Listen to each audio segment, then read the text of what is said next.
Hello students, ਇਸ lecture ਦੇ ਵਿੱਚ ਅੱਜ ਅਸੀਂ ਕੰਬਾਈਨਡ ਮੀਨ ਦੇ ਬਾਰੇ ਵਿੱਚ ਗੱਲ ਕਰਾਂਗੇ। ਕਈ ਵਾਰ ਸਾਨੂੰ ਕੁਝ ਅਲੱਗ-ਅਲੱਗ ਗਰੁੱਪਸ ਦਾ ਜੋ ਮੀਨ ਹੈ ਉਹ ਦਿੱਤਾ ਹੁੰਦਾ ਹੈ, ਜਿਸ ਤੋਂ ਕਿ ਅਸੀਂ ਕੰਬਾਈਨਡ ਮੀਨ ਵੀ ਫਾਈਂਡ ਕਰ ਸਕਦੇ ਹਾਂ। ਫੋਰ ਐਗਜ਼ਾਮਪਲ, ਅਸੀਂ ਇੱਕ ਕਲਾਸ ਦੇ 2 ਜਾਂ 3 ਸੈਕਸ਼ਨਸ ਦਾ ਜੋ ਸਾਡੇ ਕੋਲ ਰਿਜ਼ਲਟ ਹੈ ਉਸ ਦਾ ਅਸੀਂ ਇੱਕ ਐਵਰੇਜ ਰਿਜ਼ਲਟ ਫਾਈਂਡ ਕਰਨਾ ਹੋਵੇ ਤਾਂ ਅਸੀਂ ਕੰਬਾਈਨਡ ਮੀਨ ਦੀ ਹੈਲਪ ਦੇ ਨਾਲ ਉਹਨੂੰ ਫਾਈਂਡ ਕਰ ਸਕਦੇ ਹਾਂ। ਸਪੋਜ਼ ਅਲੱਗ-ਅਲੱਗ ਸੈਕਸ਼ਨਸ ਦੇ ਵਿੱਚ ਅਲੱਗ-ਅਲੱਗ ਨੰਬਰ ਆਫ ਸਟੂਡੈਂਟਸ ਹੈ, ਜਿਨ੍ਹਾਂ ਦੇ ਐਗਰੀਗੇਟ ਮਾਰਕਸ ਦੇ ਅਕੋਰਡਿੰਗ ਅਸੀਂ ਉਹ ਕਲਾਸ ਦੀ ਐਵਰੇਜ ਫਾਈਂਡ ਕਰ ਲਈ। ਸੋ ਹੁਣ ਉਸ ਐਵਰੇਜਿਸ ਨੂੰ ਤਿੰਨਾਂ ਕਲਾਸਿਸ ਦੀ ਇੱਕ ਐਵਰੇਜ ਦੇ ਰੂਪ ਦੇ ਵਿੱਚ ਅਸੀਂ ਇੱਕ ਕੰਬਾਈਨਡ ਐਵਰੇਜ ਵੀ ਫਾਈਂਡ ਕਰ ਸਕਦੇ ਹਾਂ। ਤੋ ਇੱਥੇ ਉਹਦੇ ਵਾਸਤੇ ਸਾਡੇ ਕੋਲ ਫਾਰਮੂਲਾ ਜੋ ਗਿਵਨ ਹੈ ਦੈਟ ਇਜ਼ ਕੰਬਾਈਨਡ ਮੀਨ ਨੂੰ ਅਸੀਂ ਇਸ ਤਰ੍ਹਾਂ ਲਿਖਦੇ ਹਾਂ, ਮੀਨ 1 2 3 ਲਿਖਿਆ ਹੈ। ਉਹ ਇੱਥੇ ਅਸੀਂ ਉਨਾ ਹੀ ਨੰਬਰ ਲਿਖਾਂਗੇ ਜਿੰਨੇ ਗਰੁੱਪਸ ਸਾਡੇ ਕੋਲ ਦਿੱਤੇ ਹੋਣ। ਜਿੱਦਾਂ ਸਪੋਜ਼ ਅਸੀਂ 2 ਸੈਕਸ਼ਨਸ ਦੇ ਲਈ ਕੰਬਾਈਨਡ ਮੀਨ ਫਾਈਂਡ ਕਰਨਾ ਹੈ ਤਾਂ ਅਸੀਂ ਸਿਰਫ 1 2 ਲਿਖਾਂਗੇ।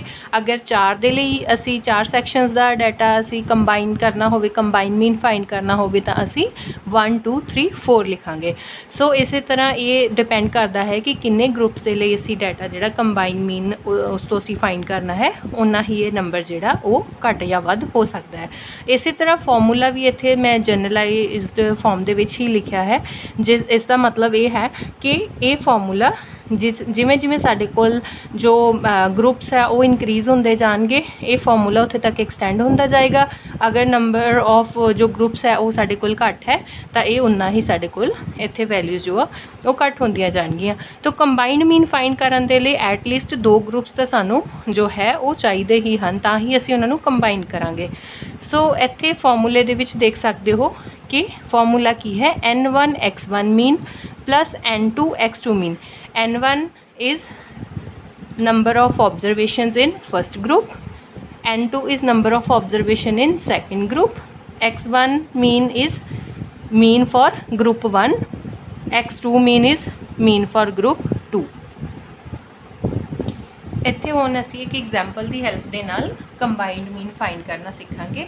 ਸੋ ਇੱਥੇ ਮੈਂ ਇੱਕ ਐਗਜ਼ਾਮਪਲ ਲਈ ਹੈ, 3 ਸੈਕਸ਼ਨ ਹਨ ਇੱਕ ਕਲਾਸ ਦੇ, ਜਿਨ੍ਹਾਂ ਦਾ ਕਿ ਸਾਨੂੰ ਤਿੰਨੋਂ ਸੈਕਸ਼ਨਸ ਦੇ ਡਾਟਾ ਦੇ ਅਲੱਗ-ਅਲੱਗ ਜੋ ਮੀਨ ਹਨ ਉਹ ਦਿੱਤੇ ਹਨ ਕਿ 3 ਸੈਕਸ਼ਨਸ ਦੇ ਵਿੱਚ ਸਟੂਡੈਂਟਸ ਦੇ ਅਲੱਗ-ਅਲੱਗ ਨੰਬਰ ਆ। ਫਸਟ ਸੈਕਸ਼ਨ ਦੇ ਵਿੱਚ 50 ਸਟੂਡੈਂਟਸ ਆ, ਸੈਕਿੰਡ ਦੇ ਵਿੱਚ 30 ਸਟੂਡੈਂਟਸ ਐਂਡ ਥਰਡ ਦੇ ਵਿੱਚ 20।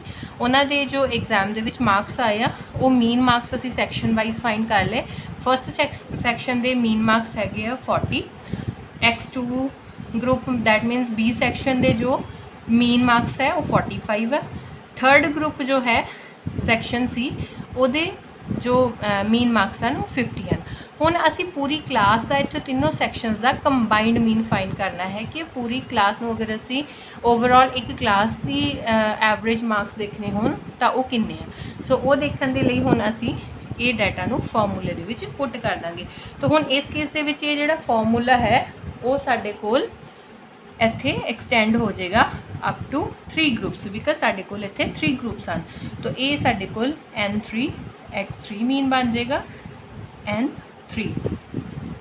ਸੋ ਇਹਦੇ ਵਿੱਚ ਅਸੀਂ ਵੈਲਿਊਜ਼ ਪੁੱਟ ਕਰ ਦਾਂਗੇ, X1 2 3 that is combined mean is N1. N1 कितना है 50 into X1 mean 40 plus N2 is 30, X2 is 45, N3 is 20 and X3 is 50 divided by total number of observations. तो total number इत्थे कितना है observations का 50 30 plus 20 सारे groups दियाँ जो observations है उन्होंने असीं इत्थे ऐड कर लांगे।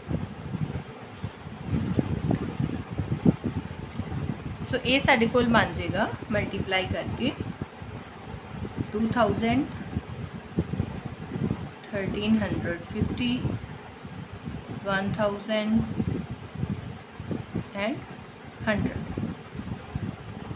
हुण इनू ऐड करन ते साढ़े कोल आ गया 4350 divided by 100 and it will be equal to